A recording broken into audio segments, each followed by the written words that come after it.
So the U.S. Coast Guard says that it is suspending its search and rescue efforts for the 6 individuals that are still missing after the collapse of the Francis Scott Key Bridge in Baltimore.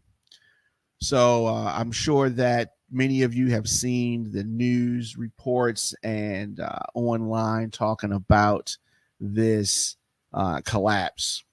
And so they put this statement out during the news conference this evening. I'd like to announce tonight that based on the length of time that we've gone in this search, the extensive search efforts we've put into it, the water temperature, that at this point we do not believe that we're going to find any of these individuals still alive.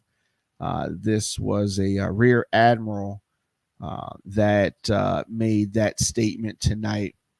And so the sad story. There's a lot of talk about the bridge, a lot of talk about the economic impact of this tragedy. And I just don't think that enough has been said about the loss of life, presumed loss of life. So earlier today, 2 folks were pulled from the Patapsco River. Baltimore City Fire Department Chief James Wallace said one was not injured. The other was taken to a local trauma center in very serious condition. So a patient being treated at the University of Maryland was discharged later Tuesday, the hospital said in a statement. So just a sad situation. So it happened overnight. And if you've seen the video of this tragedy, then, you already know. It's one of those things. I feel this is a 50-year-old bridge, and they definitely don't make them like that, and they shouldn't. So the structure is supported in the center, and that's where all the weight goes. So you take away that beam. When the cargo ship hit that beam, that whole 1.5 mile structure dropped into the sea. And what we're going to talk about is they say it lost power. I just don't understand why it is constructed in a way that single support beam was holding up so much of the road. This structure was made in the 70s, and here in Baltimore, something that many folks have gone over this bridge. And a lot of people don't like bridges. This is a high bridge, and I guess one of the good things about it is it allows you to see the city really well, and it's a good visual if you're riding on there. But it's scary. It's very scary, and this tragedy here, in addition to the presumed loss of life, the paramedics and the rescue folks are saying that they're suspending the active search and rescue efforts. Coast Guard's not going away, they said. None of the partners are going away, but they're just going to transition to a different phase. So now it is definitely, I guess, understood that these folks are not alive, and they're trying to, at this point, recover bodies.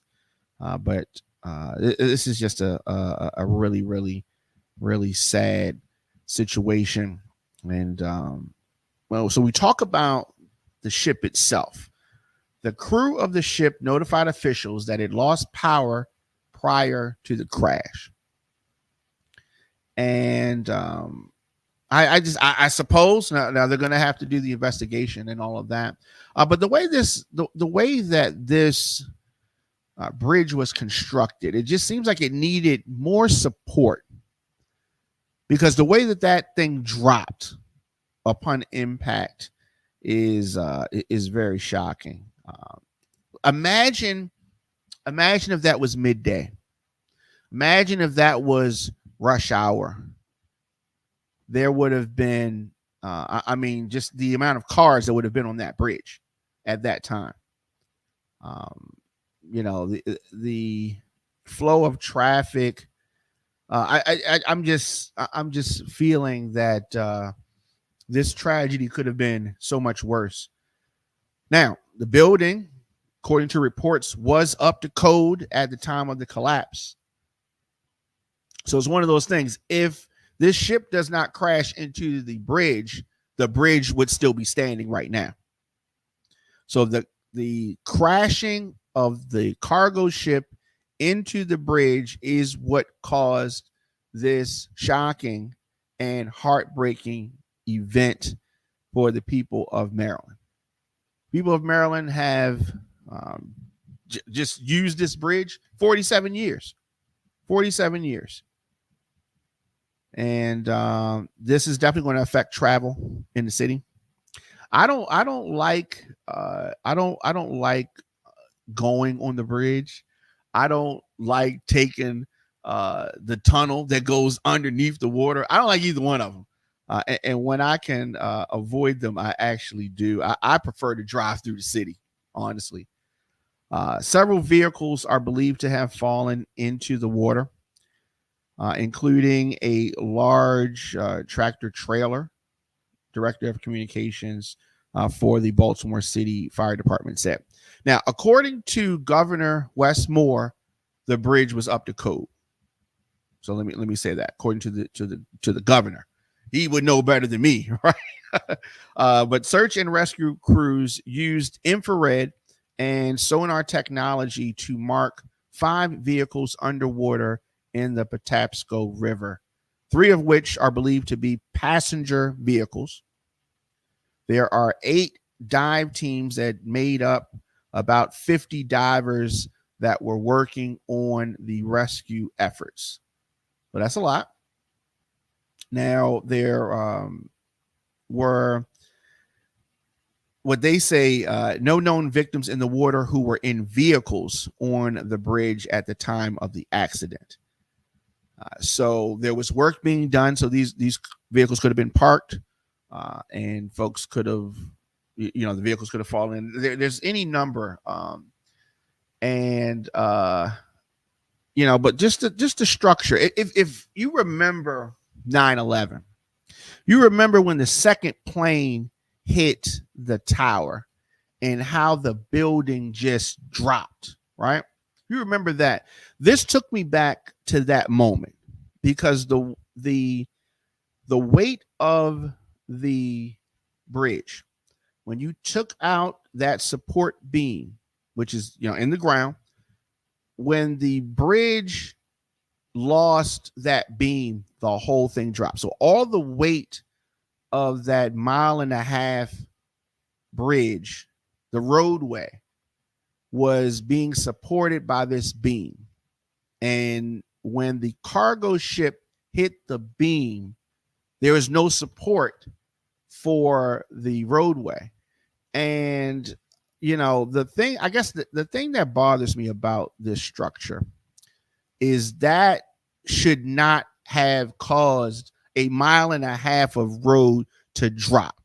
If you remember that tragedy in Pennsylvania, Philly, where a stretch of 95 was impacted by a tractor trailer and part of the road dropped. The whole, 1 mile didn't drop. It was part. And it was it was like a bridge. And I think that it was too high to go through that.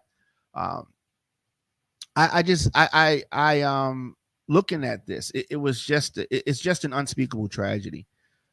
Definitely an unspeakable tragedy. So this is sadly something that city of Baltimore and the surrounding areas are going to be dealing with for a while.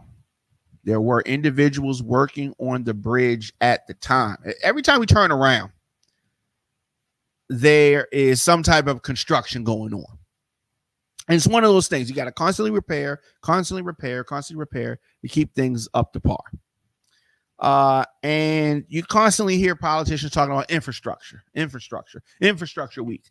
The infrastructure of this country, there are thousands of bridges across the country in different stages of decay, and this bridge is 47 years old.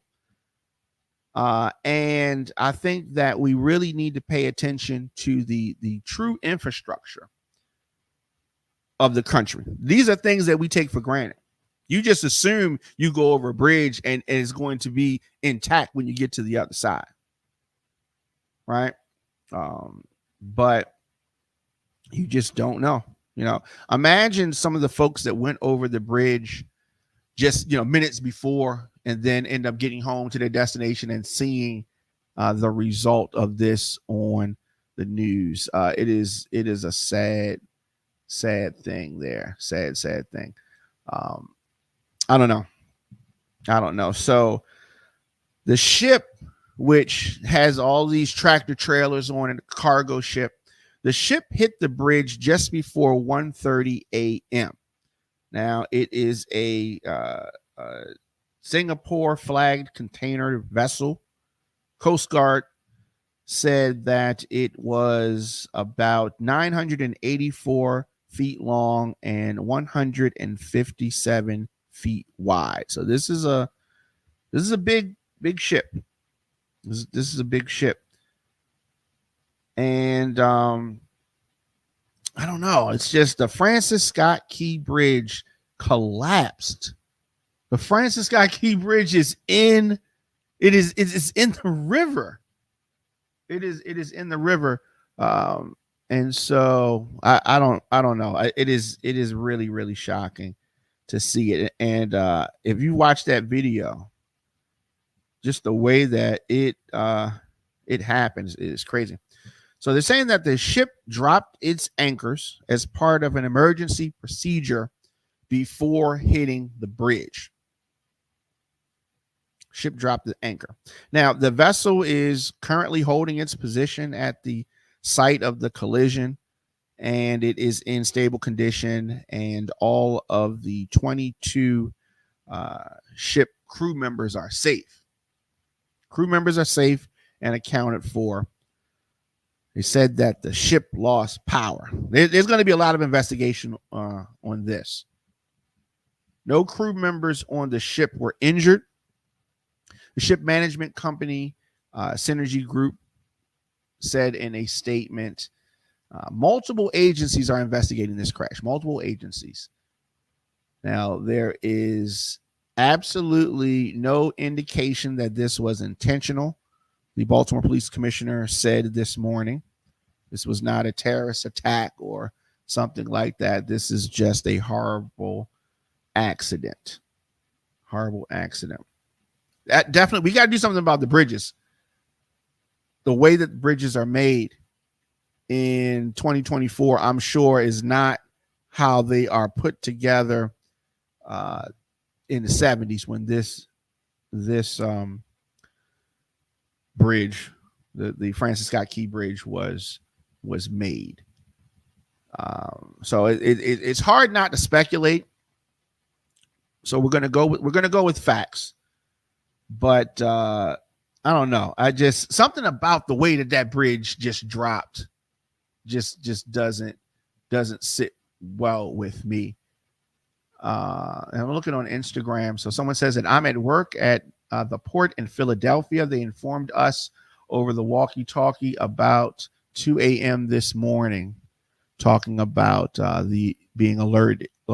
Hey, how's it going? Of this tragedy. Yeah, and so I'm just looking at folks online talking about going over the bridge. Not long before or earlier that evening, going over that bridge. I've gone over that bridge more times than I can count. Definitely. And so infrastructure. What are they doing with our tax dollars? Are they investing in the infrastructure of our roads and bridges? I mean, because I see potholes all over the city. Big ones, big dumb potholes. And I see a lot of workers holding up traffic a lot, but I don't see a lot of things getting fixed. I do not see a lot of things getting fixed. So the Francis Scott Key Bridge gone, collapsed after a cargo ship hits the support column. Hits the support column. I feel like a ship should not be able to get, like there needs to be some type of a barrier protecting the column. You go to a concert, right? My girl Meg Thee Stallion is coming here to Baltimore soon, and when she comes here, she's going to be on the stage, and they're going to have a barrier to keep the crowd from getting to the stage. We need to have a barrier that protects those support columns from things just like this. We need to have that. There needs to, so you have that support column, but it doesn't need to be a support column like one column. It needs to be multiple support columns. Shouldn't just be one. You need to have more than one. 6 workers presumed dead. Baltimore's Key Bridge collapsed after this container ship hit the column. Just tuning in, it's your man Diamond K in here, Radio on Fire, ONFIRE-TV. We are talking about this tragedy in Baltimore. Citizens, officials, family mourning the presumed loss of at least 6 individuals. Based on the time and length that has gone on, the extensive search efforts, the water temperature, how could they make it, right? So we're going to continue to follow this collapse. There's going to be a big investigation. I'll tell you that. There's going to be a big investigation. There's going to be a lot. But as I said, sadly, the 6 construction workers presumed dead. Coast Guard says this about the search and rescue efforts. The Coast Guard is hoping divers can return to the water at 6 a.m. tomorrow to continue their search. 2 workers were rescued. The crew was repairing potholes on the bridge. That's what they were doing. They were repairing potholes on the bridge when the container ship slammed into the bridge. So the President Joe Biden, is supposed to be monitoring the situation. It is definitely going to take some time to get to the bottom of this. Definitely going to take some time. So the other thing I guess we can touch on, moments before the crash, there was a mayday from the ship. Reports came in around 1:40 this morning that a large vessel had crashed into a column in the central part of the bridge. Of all the places to hit, the worst is the central part of the bridge, because that is what's holding up that whole structure. So that bridge carries north and southbound lanes of Interstate 695. Okay. So this is 695. This is part of 695. So when I say that we go across this bridge all the time in the city, we go across this bridge all the time. 695 is a well-traveled road here. Ship caught on fire with dark smoke coming from the vessel before it crashed into this central support structure. Now, segments of the bridge rapidly snapped and plummeted, causing multiple vehicles to fall into the water. Multiple vehicles falling into the water. And what you're seeing here on the screen, if you're watching us on YouTube or Facebook or X or Twitch, what you're seeing here is That's the top of the bridge. Okay. Now, where the road where cars would travel is well underwater. This is the top of the bridge that you're seeing at this point. It is unclear. I mean, it is. I don't know. It just looks bad. It just looks bad. And if you see the center of the ship, there's some type of a fire that is happening. The ship's crew notified authorities of a power issue through the Mayday. This is just before they struck the bridge. They were alerting about this loss of power. Now, because of the warning, it is being said that the Port Authority workers were able to stop traffic. So that is a good thing that happened. They send this Mayday out. If this was a deliberate thing, they wouldn't have sent out the Mayday at that time, right? So they sent out this Mayday, and Port Authority workers stopped additional traffic to prevent more vehicles from traveling onto the bridge. Now, this is one of the good things that happened. Now, those folks saved lives, because if the traffic north and southbound wasn't stopped, you would have had more cars on that bridge. So definitely shout out to those Port Authority workers who undoubtedly saved lives. But we cannot forget the loss of life. And we're a long way from knowing who is presumed to be lost, and we're going to continue to follow this story. But like I said, it is definitely sad. Sad story out of Baltimore.